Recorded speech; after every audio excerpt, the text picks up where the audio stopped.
So, well, the first thing is to understand that, Media Ninja, Ninja, it's an anagram. In Portuguese, it's something like independent narratives, journalism, and action. It's free media, an activism and citizen journalism platform that we started in March of 2013. But to really understand it, it's good to have clear that is not something that became from an idea. It's something that just is possible as an initiative, as a kind of fruit, a result of an historical process. So we are talking about more or less the last 12, 15 years, in a moment where internet was getting rooted as a reality, and I think that it was a specifically and very strong moment on the thing that happened in Seattle in 1999 with the anti-globalization and anti-ALCA fights, and some things that were generated there in terms of free media, and I'm talking mainly about indie media that started to raise globally as a beginning of a building of a free and digital communication platform. We want to have a free media platform that would be able to talk with people that were not already activists, that were not already involved in social movements. We would have to have a possible platform to be dialoguing with the general public, and we were feeling safe to that because we already had a network architecture organized all over Brazil. It's a very big country. So we know that if we produce a nice content, we will be able to spread it all over in a very interesting way. So we just created a Facebook fan page named Media Ninja. We together some activists that come from this privileged background. We invited some other more traditional journalists that just quitted their jobs in very nice magazines here in São Paulo, and we just founded a very nice crew, mix this kind of people, and we started.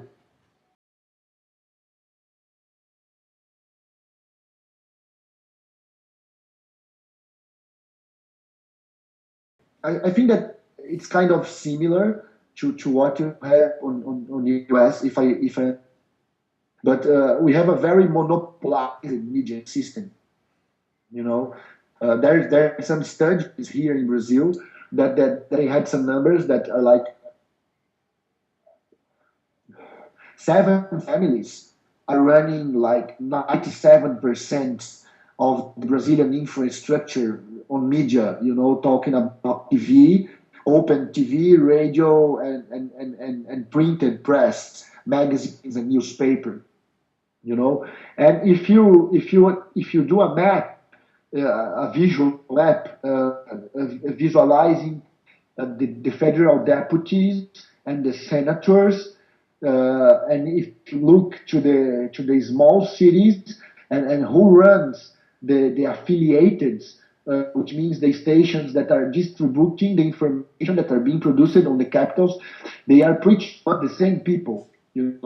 So the media system, it's very incrustated on the political system, and this is happening for decades. They were created like that. So they played all the time according to interests.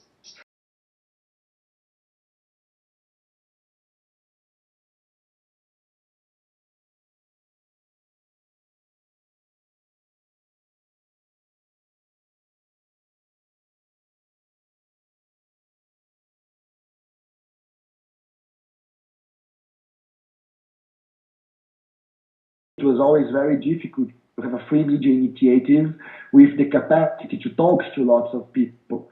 And by the context that we became, because it was a very unique moment what we lived in June of last year here in Brazil. It was the first time in a big period where you have crowds going to the streets with political demands. And what happened, it was that, imagine, you have a night with 1 million people going to the streets, a city like Sao Paulo. Then, when everybody get back to their homes and they turn on TV to see the news on that, they were being filmed by a helicopter, and there it was some speaker. It was not on the streets. He was on a studio miles away of that situation, and he was speaking something like, "Oh, there's just a crowd of vandals. They don't know what they are reivindicating. Police should be there repressing them. It's just like people that are not working. Who has time to be on the streets? It's because it doesn't have a job. Just the vagabonds that are making the traffic a chaos. Police should end with that very soon, you know. And you can play like this with millions of people that are there, feeling that they are doing their role in terms to ask for improvements to the country. And once people feel disappointed in the way that they are being represented by the traditional media system, then they went to the social networks, find for alternative information. And that will be the right place in the right time.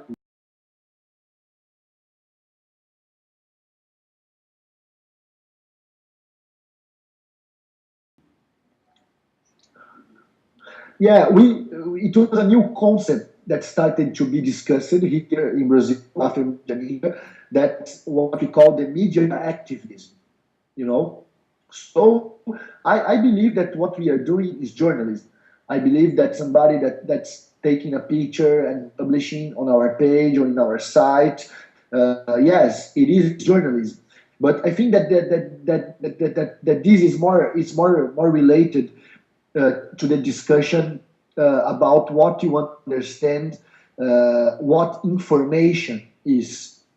You can understand that information it's like a commodity, that is something that it's included into an industrial line that is producing content all the time to sell this information. And actually, they are not selling exactly the information. They are selling the human eyes that are watching that information, and they are selling this to announcers that want us to see the brands. And there's lots of journalism that is being done on this perspective, and there's the perspective to understand information as a public service, as a common tool to give visibility to the important questions related to the necessity of people's life, and to increase the capacity of the local communities to promote their own social transformation. So the kind of information that we are generating is much more related to that than to have money on that. So I believe that this is the difference, but I don't believe that this difference justify that somebody can say that what we are doing is not journalism. It's just another way of journalism. It's a citizen journalism perspective, an activism journalism perspective.